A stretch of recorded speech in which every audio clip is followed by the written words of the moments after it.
Hey everybody, my name is Mathas and I apologize for the mood lighting.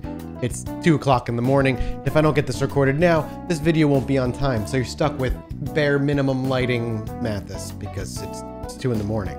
Didn't you hear me? So, what do you get when you mix the open world map concept of Hitman, the fast frenetic combat of Dishonored, roguelite progression, and a mind-bending, twisty, time travel-y sci-fi story? And most importantly, what's the outcome? Well...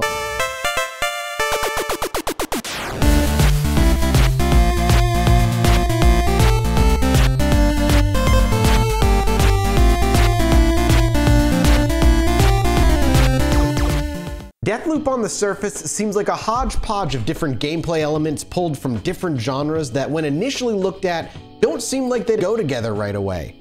But when looked at as the next game from Arcane Studios, after the past decade or so of games from them, it actually makes a whole lot more sense than you think. Especially when taking into account the Prey Mooncrash DLC. Deathloop is the story of a man named Colt, who wakes up on a beach without a single memory, name included. Oh, what was that?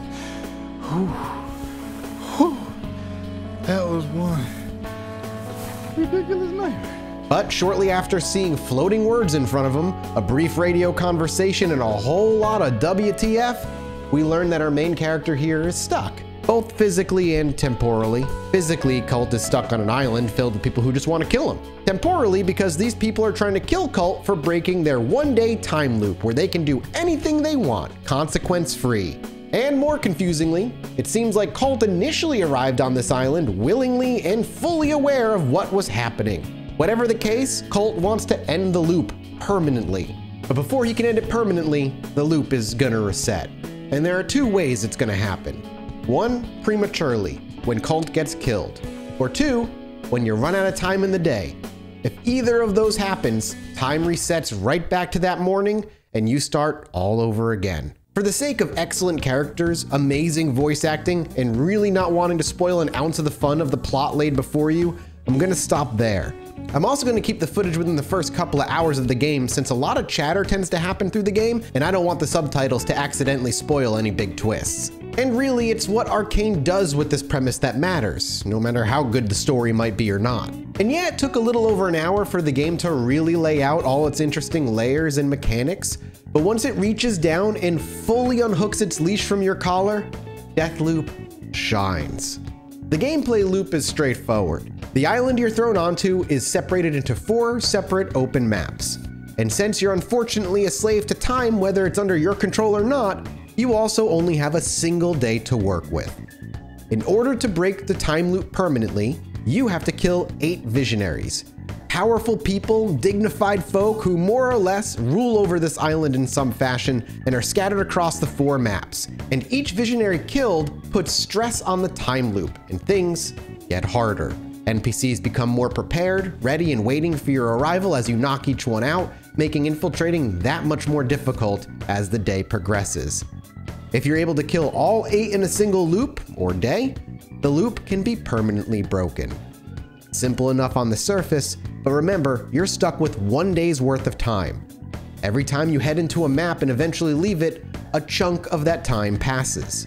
And a day is separated into 4 chunks of time: morning, noon, afternoon, and night. You have to figure out how to kill those 8 visionaries within those confines. As the game first starts, it's obviously nearly impossible to even begin to attempt this task. You don't know the maps at all, the maps even change depending on the time of day, and of course your equipment is trash. As you progress through your day, you'll slowly accumulate new gear, and if you're lucky, new abilities. Guns and trinkets. Trinkets are little bonuses you can attach to your guns to give them fun new passive bonuses, like eliminating kickback or doing more damage. The rarity system goes from your typical common to extraordinary or legendary or extra rare or whatever you want to call it. And if you've played any ARPG or Borderlands, you already have a base understanding of what you're getting into. Damage stats will increase while low-level guns do less damage and they can jam. And the rarest guns can even have unique abilities attached to them, like exploding bullets in very Borderlands fashion. Oh, pissy knickers. Wait, what the f just happened? Why did I just get one shot? Cult is able to take 3 guns into any mission at any given time. The guns themselves handle well. You've got your pistols, SMGs, sniper rifles, explosives, shotguns, and more. The best way I can describe them is they're very chunky feeling, with a good bit of kickback depending on the weapon of choice. And the gun audio is appropriately satisfying. And hopefully by night's fall, after a full day of doing the loop, you'll be loaded with new weapons, grenades, and new abilities to help slip by NPCs and slaughter your intended target, ideally with style. And just as you're about to reach your target, finally able to take out that first one at nightfall, you died. Oh, well that's all right. Back to the start of the loop. At least you have all these new guns and powers you found. Oh no, they're gone too. Yeah, all that work and all that gear, it's all meaningless. Guns and items can't slip through the time streams like you can, unfortunately. Unless you're able to sink some residium into it, then maybe the rules of time can be broken. Yeah, the island's stuck in a time loop, so naturally things aren't exactly abiding by the laws of nature and such. So some of that energy is leaking, and they call it residium. And you can suck up residium, no problem. Residium boils down to a resource, and it's the only resource you'll have in the game, and it's the only one that matters. For instance, if you come across a rare gun that you enjoy with really unique stats and a unique ability attached to it and never want to let it go, don't worry, there's a way. With enough residium, you can infuse a weapon or ability or new power. Infused weapons, abilities, trinkets are then forever yours, locked into your arsenal to carry over from loop to loop. And residium is taken from a number of sources, either glitching anomalies scattered throughout the island, or taken from visionaries after you've slaughtered them. And if you die before spending all of your residium, it's all gone. Residium does not carry from loop to loop, so spend it while you got it. Starting from the beginning each run, you'll end up learning just a little bit more about the map, a bit more about the NPC's routines and visionaries' likely hiding spots. You'll be fiddling around with some low-level powers and rusty guns while you grow along with Colt as he slowly pieces together his past and why this loop exists in the first place. Eventually, I found myself able to scurry through maps, blasting or sneaking my way through areas like a professional time-warping assassin after hours of bumbling through and being killed over and over, shanked, or just run out of time before the loop's ends.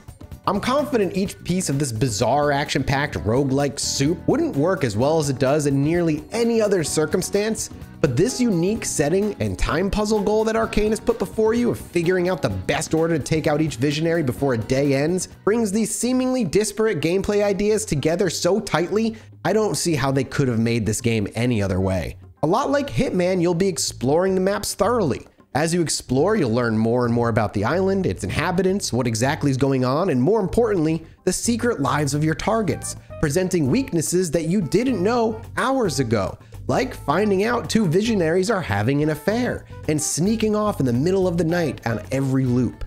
If you can find them and get the drop on them, you could take out 2 visionaries in one go, putting that much more stress on the loop and bringing yourself that much closer to escaping. The methodical exploration matched with open maps and a tackle-it-your-way style of gameplay that Arcane is known for really presents as something special in Deathloop. And after playing for hours and hours, you truly feel like your skill has grown with Cult, going from bumbling, confused nobody to a shotgun-wielding, time-warping assassin. It's all the fun of playing a chaotic run in Dishonored without the bad story ending that comes along with it. Piecing together the puzzle one step at a time and being rewarded for every step you figure out never gets old. But there is one last piece to this game that I've not talked about yet. All through the game, you're being antagonized by a woman named Juliana. She, for reasons I won't spoil, is trying to stop you from breaking the loop and has been for a long time. If all those gameplay elements from before seemed like a lot, what if I also told you there's a little Dark Souls invasions that can also happen as you play?